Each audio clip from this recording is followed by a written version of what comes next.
Hello guys, now this is the fourth video of Conflict of Nations India, and there is some very bad news. The war against Malaysia is pretty good. Malaysia has been destroyed, but China is invading Vietnam. China is invading Vietnam with a very strong army. I can most likely defeat it, perhaps. It wouldn't be a big problem. But I'm not that much ready for this yet. If he attacks me from anywhere where I'm not defender, I can die very easily.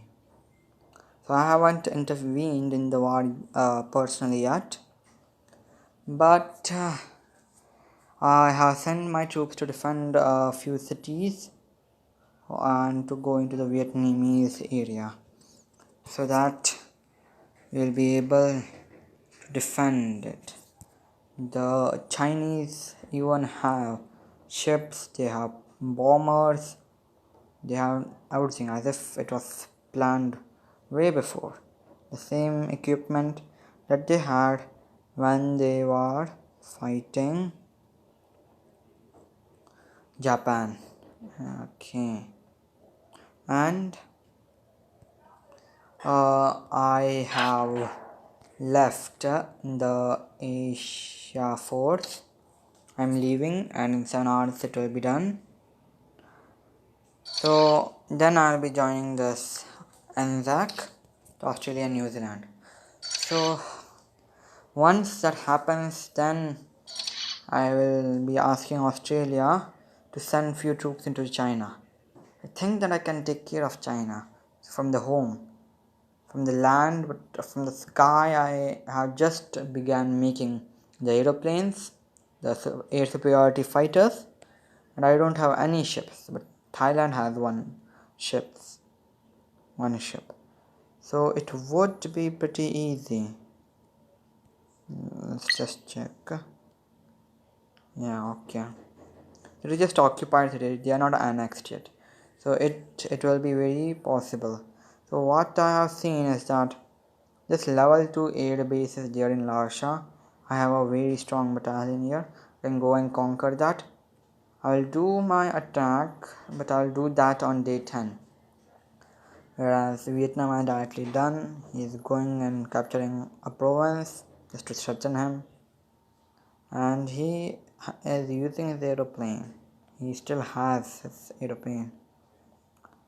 So that battalion is going to cause a bunch of trouble, and hope so before it reaches the city. Might this battalion reach the city, because then we would be able to defend it way better. Let's take on over the capital of Vietnam, Hanoi, and another city of Vietnam, Lunga Prag. Yes.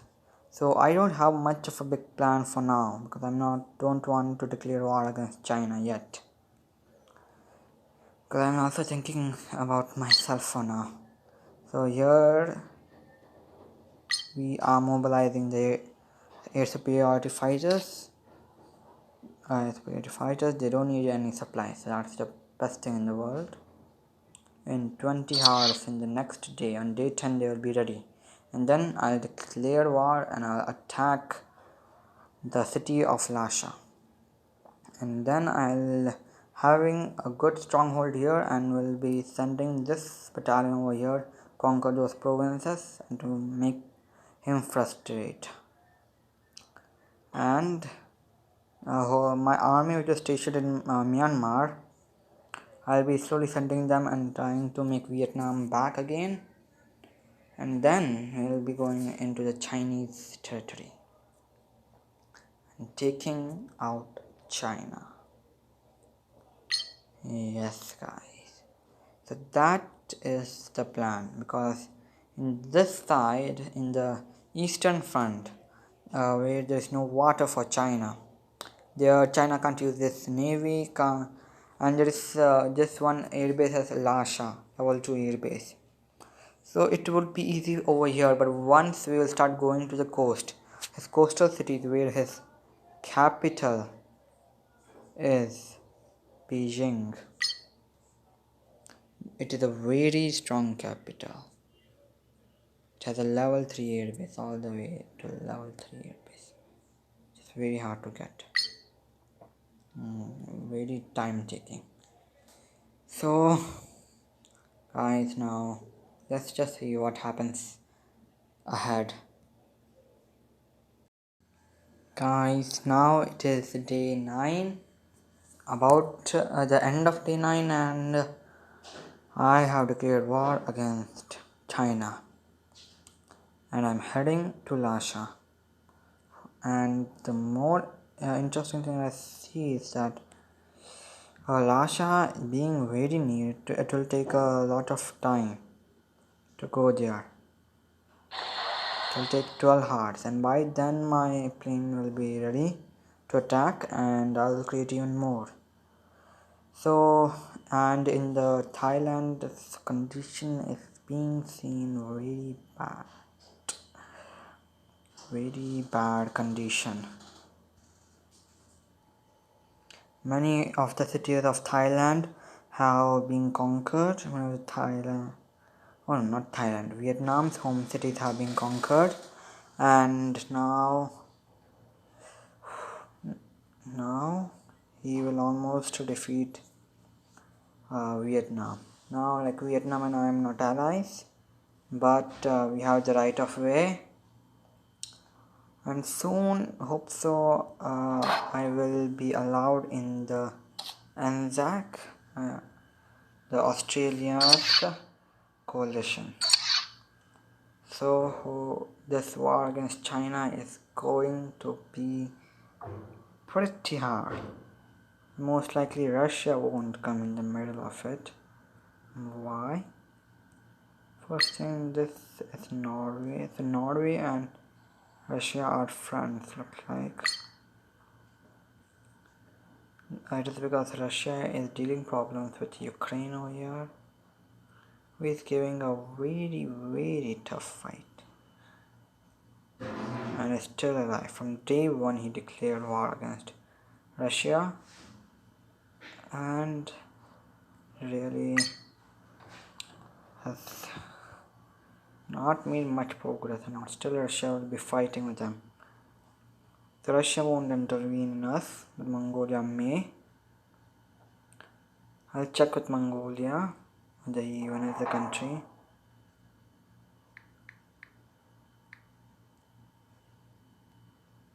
Mongolia. No one, and there is a loser.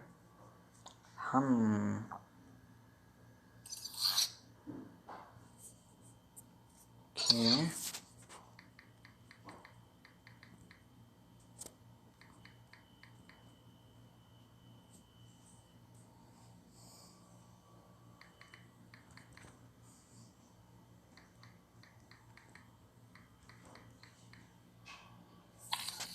Okay, so I asked Mongolia for his help, and if he does help, then our chances would increase a lot, because we are having Australia, Mongolia, India, Vietnam on our side. So these many countries against big old China can do a lot. So this is going to be a win or anything, because if I lose from China, this will be very bad. But I will defend till the end. So let's see what happens ahead. And surprisingly, the war against China is going pretty well. Very well indeed. Now, still, we haven't conquered any cities of China, but we have troubled it a lot. It looks as if we conquered half of China, but we haven't conquered a single city, so it does not make much of a difference. So once we'll conquer Lhasa, at least the bomber planes that over here China has, to the biggest troublemakers, will not come and attack the Indian homeland at the minimum. Because that useless bomber, very, very irritating and very nonsense bomber. That bomber went and completely destroyed New Delhi. All of the things that are built here are not there now. And so it took time for me to again start making the air superiority fighters. So now I have a lot of resources and I had made all my cities to mobilize army, any type of troops, because now we will be having to infiltrate into the Chinese territory. And what I have seen is that China has spent a lot of time and resources in building infrastructure, and it doesn't have a strong land army. Because if it would have had, then it would have sent all of this army here. Thus, we can just see some useless main battle tanks were trying to go there. And but the thing is, okay, we conquered one more place. The thing is that the main battle tanks, they can't conquer any places. And it looks like China is just a complete newbie and knows nothing. They will just be a trouble to defeat. They don't have any damage against aeroplanes, but still they do damage against aeroplanes. Now here I'm sending three groups of armies all the way to Chongqing, I think, the river city over there. Then we'll be conquering two cities, and I'll keep the army there only. So that will work, and that will help a lot. And then what my plan is for now is then to keep that army over there and stack up a little more on the army. Oh, and actually no need to stack up on the army. I'll make an army and I'll send it through here to that place, to that city, and I'll be stacking up and making a very strong army, because that army has to go and conquer maximum of these homeland cities of China, at least Hong Kong. Yes, so that is my plan. Two front attack over there will be attacking, and over here in the main homeland cities also he will start having problems. So even now China will be going down, down. And over here, Vietnam is totally taking over. Vietnam will totally win, and he has taken his capital back and has maximum of his cities back. The problem is that we don't have a navy. That's the only problem. And so Vietnam literally, not Vietnam, China sent his navy, destroyed Mumbai, then also destroyed Kolkata. So Kolkata will also begin revolting someday. Because they're coastal cities and they were developed. Pretty good. But now what can we do about that? I can't make a navy, but I can make aeroplanes. And I have aeroplanes and they are being made. So let's wait and see what happens ahead in the battle against China. Yo guys, now this is day at the beginning of day 18, and the war against China is completely a success. We have done a lot. I am attacking all the way here. Vietnam has conquered Hong Kong and one more city, Shanghai of China. And just look at this map. Look at this map. New Zealand and Australia are sending their big guns, their big ships and army men to fight against China. And this guy is coming between me and conquering Beijing. And I want to get Beijing fast. So I won't get many cities otherwise out of this war. It was very costly for me. So yeah, now I'm technically running for Beijing, and if that guy conquers Beijing, yeah, then I will most likely go behind the uh, Korean cities because there are a lot, but the only bad thing is that they are all coastal cities. And in Japan here, Japan is just dead, and his cities also I will take, and all of them are also coastal cities. Nothing to it. Now the war is nothing, we have won it. Only the thing is that I do get more cities. Means I will be getting 2 cities of 3 cities in total of China. And if I get one more city from somewhere, or like more cities like from Korea and all, then it would be way good. More. And I'm attacking Taipei because I want an air base over there. Because I want my aeroplanes to go everywhere. And I have very good uh, air fighter squadrons. I like 3 of those, and I have also researched this thing. The strike fighters also I researched so that I can have more air superiority and I can attack more people fast. Here I'm taking the provinces of China, and here is my homeland cities. So nothing big I did in the cities. Thing is now I'm trying to rebuild Mumbai, which was completely destroyed. It was completely destroyed by the forces of Japan, no, of China. So yeah, here I'm again now building the navy port so that I can make navy bases.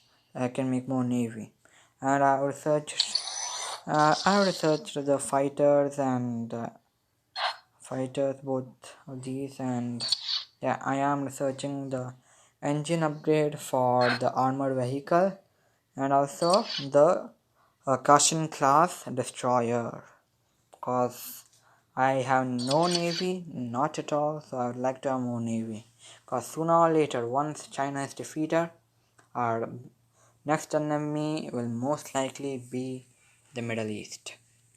Why? Because in the Middle East there is a complete civil war going on.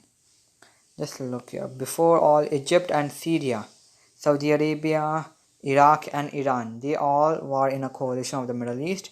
But now Saudi Arabia is being conquered by Egypt, who left the coalition because he wanted most likely to win solo or so. And Syria also came out of the coalition. Here Syria, and is attacking Iraq, and Iraq is also kind of dead. So if these two guys make a new coalition on their own by destroying the useless guys in the Middle East coalition, then that will be more harder for us. But now there's a civil war going on, so we can take advantage of that and completely infiltrate the Middle East and win more territory, which is the main thing. So guys, I will inform you of any other updates ahead. So yeah, let's wait. Guys, now it is day 22, and in day 20 the war against China was defeated. Now we're just clearing up the traces of the war. Yeah, and so now here is China, which is completely conquered and divided among us. Vietnam has taken like 2 cities. Then the Australia has conquered over here of Beijing and those 2 port cities. And we are attacking Mongolia because Mongolia is inactive, so you can easily do that. And here my big division that I had sent, that I relocated it to North Korea and South Korea. So I conquered many places over there, and in Japan also I conquered a few cities. Yeah, so now that has been the aftermath of the war against China. But now there's even a bigger thing than just one country. Now there's a completely new coalition. What before used to be the Middle East coalition is now completely destroyed and taken over by two countries, which they call the New World Coalition. And those two countries are Syria and Egypt. Very powerful and very experienced players. And these guys are very close to my border, and I'm not that much ready to kill them because I don't have forces here, but I have forces scattered. That would be yes, but not near. And so, the most interesting thing, guys, very interesting thing that happened is that Syria asked me to join him with my ally. So the thing is that in the coalition that I'm in, Anzac, there are four people. There are four people, four countries: Australia, India, Australia, New Zealand, and Vietnam.